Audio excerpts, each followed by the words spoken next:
10 years from now, you're going to look back at 2026, not with panic, not with regret necessarily, just with clarity. You'll either say, that was the year I started building something real, or you'll say, that was the year I saw it clearly and I still waited. I want to walk you through something today, not to scare you into action, but to show you a pattern that's repeated itself a few times now in modern economic history. Once you see it, you can't really unsee it. Right now, in this window of time, everyday people still have access to real assets at prices that make sense.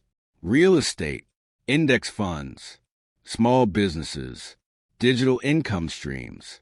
That access isn't permanent. It never has been. But it also isn't disappearing tomorrow, and it isn't something you need to panic about. This is a conversation about being intentional, not about fear. I'm Marvin. This is Marvin Builds Wealth. Let's talk about what's actually happening, why the next few years matter, and what a calm, deliberate plan looks like. Let's start with the pattern, because context matters more than any single headline. Go back to the 1970s. High inflation, high interest rates, a lot of uncertainty about the future of the dollar. People who quietly kept buying productive assets during that stretch, even in small amounts, came out the other side in a very different position than people who sat in cash waiting for things to feel safe. Move forward to 2008. The financial crisis hit, and for a period of time, real estate and stocks were priced at levels that seem almost unbelievable now. Multifamily properties that traded for a fraction of their value today. Index funds sitting at a discount that, looking back, was temporary. The people who bought during that window weren't fearless. Most of them were nervous too. But they moved anyway, in small, manageable amounts. And over the following decade, their net worth grew substantially. Then 2020, a very different kind of shock. Markets dropped quickly, then recovered faster than almost anyone expected. Again, a brief window opened. Again, the people paying attention were able to act, even if it was uncomfortable. Here's the pattern. Stated plainly, uncertainty tends to create temporary windows where assets are still accessible to regular people. Those windows don't stay open indefinitely. They close, usually faster than expected, once the underlying fear fades and confidence returns. We're not in a moment of crisis right now in 2026. That's actually part of the point. Prices have climbed steadily, but we haven't yet reached the point where the average person is completely priced out of building wealth. That threshold is coming, the way it always eventually does. It's not a doomsday scenario. It's just a natural progression of markets over time. The people who use this window, well, won't look dramatically different in 5 years. But in 15 or 20 years, the compounding difference becomes very real. So let's get specific. 3 categories of assets that are still reasonably accessible right now, and why each one matters. Let's start with real estate. I know what a lot of people think when they hear that word in 2026. I've missed that window. Prices are too high. That's for people who already have money. Here's the piece that often gets missed. You don't need to buy a single-family home in an expensive coastal market to build wealth through property. Multifamily buildings in secondary markets, places like Indiana, Ohio, Tennessee, Alabama, and other parts of the Midwest and South, are still producing cash flow that makes sense on paper today. Section 8 rentals. Small 2 to 4 unit multifamily properties. House hacking, where you live in one unit and rent out the others. These strategies aren't glamorous, and they're not going to be featured on a magazine cover, but they still work in 2026. Here's the quieter truth underneath all of this. In 3 to 5 years, the entry price into these same markets is very likely to look different than it does today. Not because of a crash, but because more people are starting to recognize what's happening in these secondary markets, and demand naturally pushes prices up over time. This isn't a call to buy something today without doing your homework. It's a call to start paying attention while the numbers still make sense. Second, index funds. This is probably the most accessible tool we're going to talk about today, and also the most underused. An index fund tracking the S&P 500 has historically averaged somewhere around 10% annually over long stretches of time. That includes recessions, recoveries, crashes, and booms. It's not a straight line, but the long-term trend has held. Let's slow down and actually look at the math, because I think the numbers speak louder than I can. If you invest $500 a month starting today, and that money grows at an average of 10% annually, in 20 years you're looking at somewhere around $380,000. In 30 years, you're looking at over $1 million from $500 a month. Now here's the part that's easy to overlook. The cost of waiting isn't just the return you miss in the year you didn't invest. It's the compounding that money would have generated over every year after that. A dollar invested today has decades to grow. A dollar invested 5 years from now has 5 fewer years of compounding behind it. This isn't about panic. It's simple math. Waiting 1 year in your 30s doesn't cost you 1 year of growth.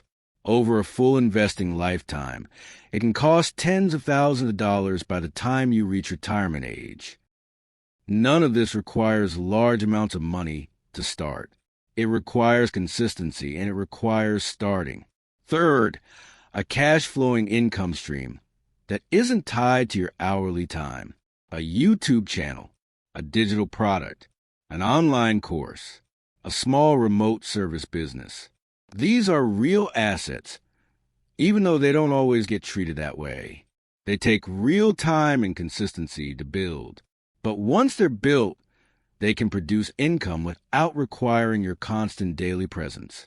Right now, in 2026, the cost to build something like this is still relatively low. The tools are accessible. Many of the platforms are free to start on. The barrier to entry is manageable for someone willing to put in consistent effort over months, not days.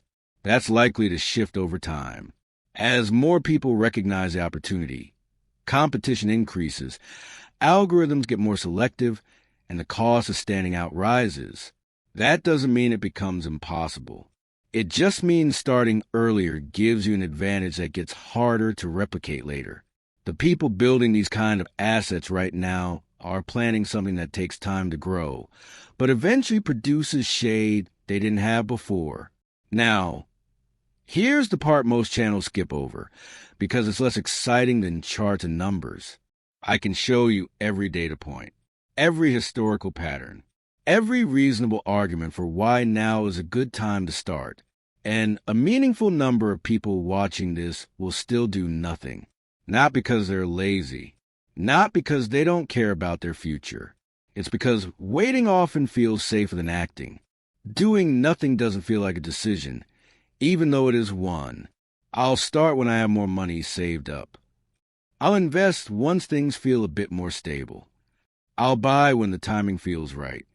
I understand the impulse behind all of those thoughts. They're reasonable sounding. But if you look at the people who built meaningful wealth over the last few decades, very few of them were waiting for perfect conditions. Most of them move with incomplete information in uncertain times in imperfect ways. There's a simple idea underneath all of this. Something done imperfectly today tends to outperform something planned perfectly forever. This isn't about rushing into decisions you haven't thought through.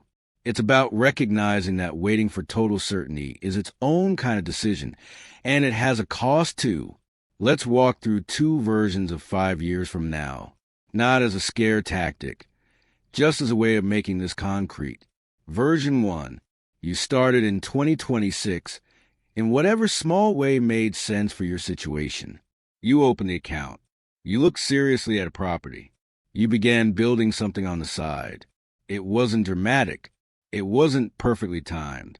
There were moments of doubt along the way, but you kept moving.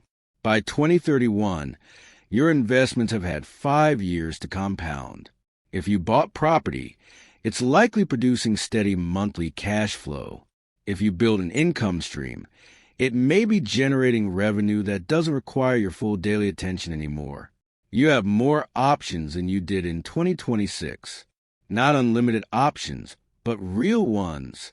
The ability to make choices about your time that weren't available to you before.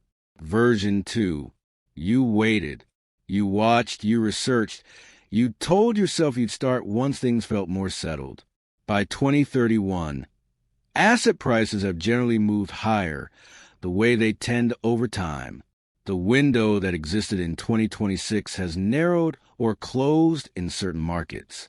You're starting from a similar place to where you were 5 years earlier, except the entry costs are higher now.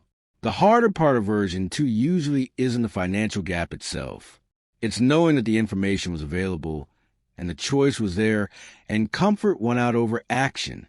I'm not telling you this to make you feel bad about where you are right now. Wherever you're starting from is fine. I'm telling you because 5 years passes either way, and I'd rather you spend it building something than watching it go by. So here's what a reasonable next step actually looks like. Not everything at once, just a starting point. First, open or fund an investment account. If you don't already have one, this week is a reasonable time to set one up. Fidelity, Schwab, Vanguard, whatever platform makes sense for you. Set up an automatic monthly contribution, even if it's small to start. The habit matters more than the amount right now. The amount can grow later. Second, research one secondary real estate market. Indiana, Ohio, Tennessee, Alabama, or wherever makes sense given your situation. Spend an hour or two this week looking at actual listings and actual numbers for small multifamily properties. You don't need to buy anything yet. You just need real information instead of assumptions. Third, identify one income asset you could realistically build. This might be a channel, a digital product, a skill turned into a service. Write it down. Give a name. Making it specific on paper is often the step that makes it feel real enough to actually start. Fourth, set a 90-day target that's specific rather than vague. Not, I'll start investing soon, but by this date, I will have this amount contributed, this market researched, and this first step taken. Specific targets tend to produce specific outcomes.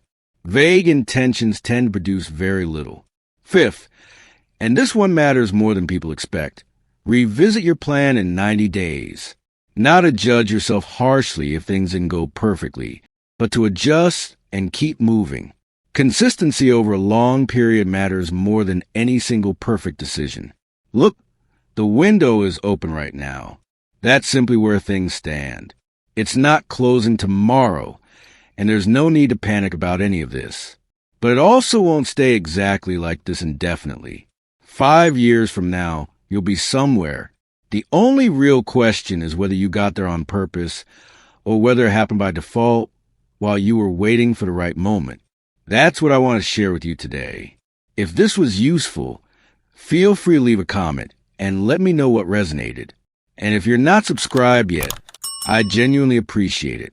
I'm building this channel one honest conversation at a time. Take care of yourself, and I'll see you in the next one.